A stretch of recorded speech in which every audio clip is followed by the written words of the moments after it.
हमें बहुत कुछ सीखने का मौका देती है।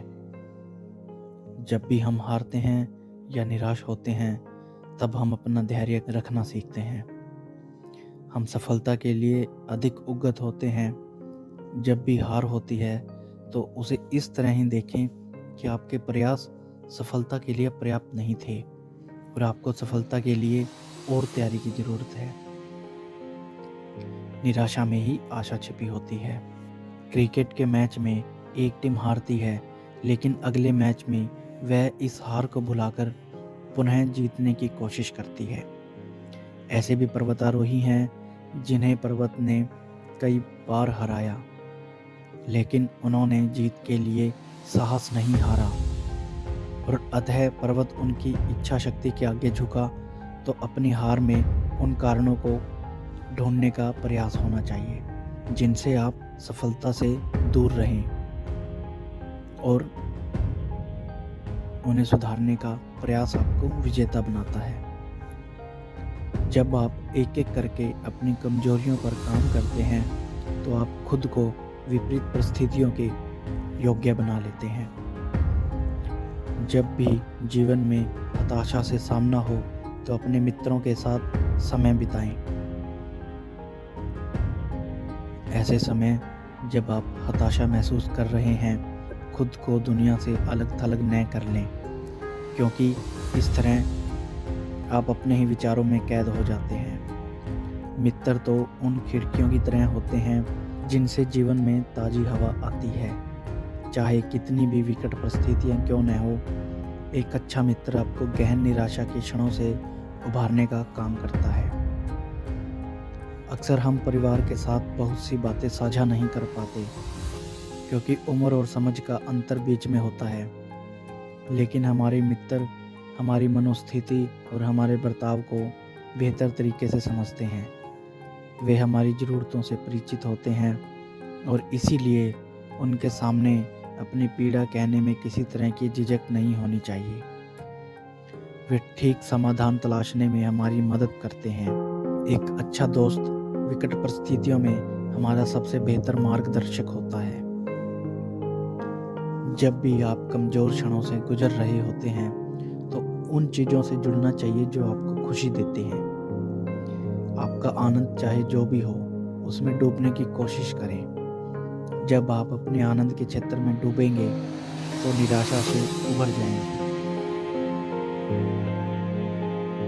निराशा हम इसीलिए महसूस करते हैं कि हमें जीवन का कोई अर्थ नज़र नहीं आता, लेकिन जब हम अपनी रुचि की चीज़ों को देखते हैं तो जीवन के प्रति आशा बनती है। कोई अच्छी पुस्तक, कविता, संगीत, फिल्म या मन बहलाव का कोई भी अन्य माध्यम जो हमारा ध्यान निराशा के उन क्षणों से कहीं और ले जाता हो, वह ऐसे समय में हमारा आश्रय बन सकता है और हमें राहत दे सकता है। जब भी हम बीती चीज़ों के बारे में ज़्यादा सोचते हैं तो मन में एक अजीब सी उदासी घर कर जाती है। इसी तरह भविष्य के बारे में सोचते हुए हम आशंकित और डरे हुए रहते हैं। इनका असर हमारे वर्तमान को खराब करता है। अगर हम आज में ही जिएं, आज हम क्या अच्छा कर सकते हैं, उस विचार के साथ आगे बढ़ें, तो शायद जीवन में निराशा के लिए कोई जगह नहीं होगी। हम जो नहीं कर पाए उसके लिए उदास क्यों होना। हम आज जो कर सकते हैं और उस पर बीते दिनों का असर आखिर क्यों आने देना चाहिए। बीती बातों को भूलकर अगर आज में ही अपनी ऊर्जा लगाई जाए तो बेहतर नतीजे हमें आगे बढ़ने को ही प्रेरित करेंगे। कल में अटके रहकर हम अपने आज को भी प्रभावित करते हैं और आने वाले कल को भी। जब आप अपने आसपास मौजूद सभी लोगों को प्रसन्न करने का प्रयास करते हैं तो इस तरह के लक्ष्य को कभी प्राप्त नहीं कर पाते। ऐसे में निराशा आपको घेरे यह बहुत संभव है। इस तरह की स्थिति से उपजने वाली निराशा से खुद को बचना हो तो आपको अपनी प्रसन्नता के लिए काम करना चाहिए। अपनी प्राथमिकताएं तय करना बहुत ज़रूरी है। याद रहें, ज़रूरत से ज़्यादा वादे भी हमें हताशा की स्थिति में डाल देते हैं। जब आप खिन्न या हताश महसूस कर रहे हैं तो अपने आसपास किसी की मदद करने का कोई अवसर तलाशिए।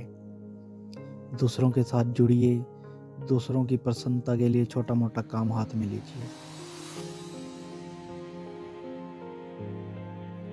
आपको अपना जीवन अर्थवान नजर आने लगेगा, जीवन मूल्यवान लगने लगेगा।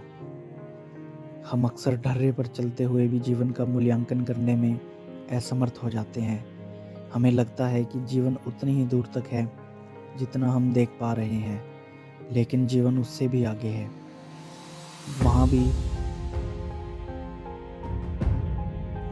भी जहाँ हम नहीं देख पा रहे। धन्यवाद।